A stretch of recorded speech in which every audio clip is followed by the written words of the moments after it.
Today I'm going to participate in my first game jam. For those of you that don't know, a game jam is pretty much where developers, solo or not solo, make a game within a certain time frame. For instance, I joined the Brackeys game jam. The theme is Call Before the Storm with a 1 week time frame. The goal is to create a game that functions to some extent and teaches me something that can improve my skills as a game developer. Overall, it's going to be a fun experience, so whatever happens, I'll be happy with it. Let's get right into it. Most of you are not subscribed, so leave a like and subscribe. Thank you. Enjoy the rest of the video. My idea is to create a game that combines Aim Labs and Guitar Hero. So gameplay wise, the players will shoot targets like any normal aim trainer, but then when they destroy that target, it will play a sound of some sort or like a music note. Then to match the theme of a game jam, Call Before the Storm, targets will spawn more frequently over time. I then create a list of must-haves so I can focus on the things that make my game for what it is. Those 4 things were like having the targets move towards the player can destroy those targets, then the targets play a sound when destroyed, and then the targets spawn more frequently over time. There's other things I could add, like a timer or a score system, but those are all like should-haves in the game. Like the game should have that, but for this game jam, since I only have a week to do it, I'm just going to focus on things that make the game. For this game jam, I chose to go with Unreal Engine since I only really done like environmental stuff for it, not really game creation really. So I think it's gonna be a good opportunity just to like learn more about it and get better with blueprinting in a sense. So that's why I chose Unreal Engine for this whole project. To start off, I made a little simple area for the gameplay, nothing too crazy. Then I started getting to the shooting for the player. At first, I tried using like circles to represent like, the shooting for the player. It was kind of weird, and I didn't really like it because I want the trail to be invisible. So I found a tutorial talking about line traces. And that was like literally what I wanted, which is like it's an invisible trail. It gives the shot from the player is point A, and it goes to whoever it hits at point B. So that worked way better, and it was like destroying the targets with no problem. And then I added a simple crosshair, it's a little dot, just so you can know where you're aiming at. To end the day off, I focused on the target movement. I had the targets move towards the player at a slow pace for the time being. Then I focused on the target spawners, where at first I had it as a big box. Oh, Kyle. Okay, we're cooking, Kyle. We are cooking. Later, condensing it to a little lane since I wanted 4 different lanes that spawn 4 different targets, each having a different size and speed. I should just duplicated it, which would save a lot of time and been easier, but I decided to go on the route of using arrays. The goal was to spawn 4 different types of targets from 4 different locations.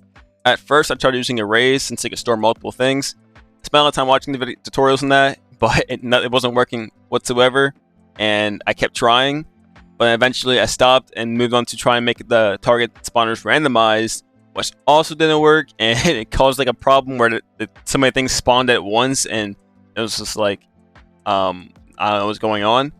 So I moved on to just like setting up the timer, but that also didn't come up to work as I wanted to or intended. So I just ended the day off with solving none of the issues that I was having, and I moved on to the next day. To make up for yesterday, I just did what I should have done in the beginning, which is just duplicate the original spawner 4 different times, then assigning each target to its own lane, adjusting the size and speed of that target as I intended. And that all worked out fine, there was no problems, and I can move on to the next day. Now that the targets are spawning properly and they're moving towards the player as intended, and all that was left was to add sound to the target when they're destroyed and ensure that they will spawn faster over time. I figured these would be easy to implement, so I focused on something that'll take more time and it'll be a little harder to do, which was the countdown timer and a point system. But I ran into issues again, and it took way more time than expected. I watched all these tutorials trying to figure it out, but it just wasn't working on my end, so I just said scrap the idea. Let me just focus on things I can do and that are more important. Now that I have my priorities straight, I'm going to go find some free sounds I can use for these targets. At the time of this recording, I should have used piano sounds, but I figured that the sounds I found would have been fine.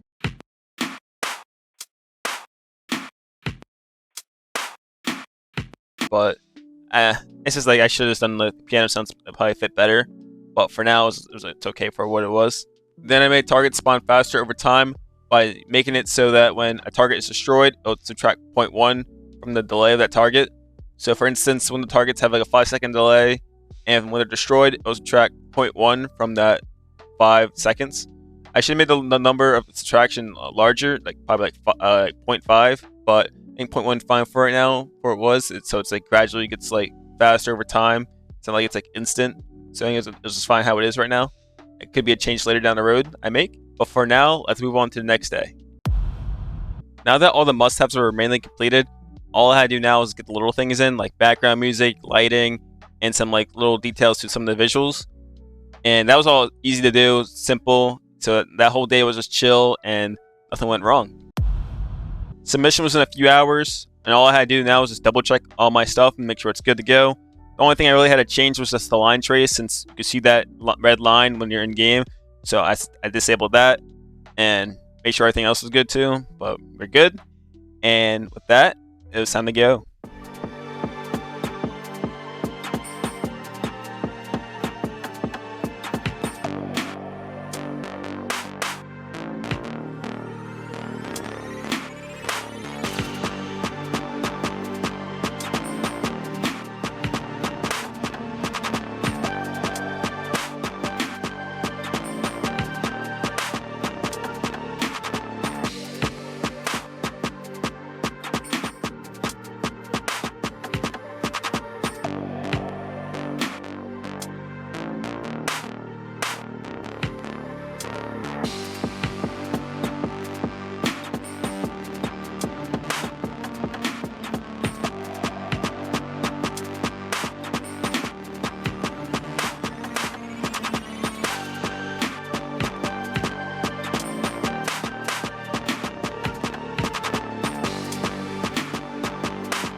Overall, I'm happy with what I was able to accomplish for my first game jam. I learned a lot in such a short amount of time.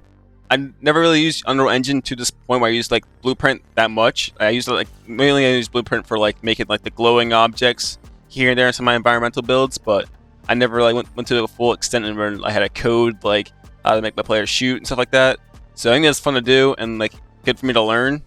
So I think more practice of that would be helpful. Later on the road, I do want to come back to this game and like make some improvements off of it, since there's always some things I would want to change, especially that sound. Like I feel like the piano sound work better other than some random beats that I found. So I think those are some changes I would like to do later. But for now, I think it's good for how it is, and I hope you enjoy. Leave a like and subscribe, and then as always, have a good one.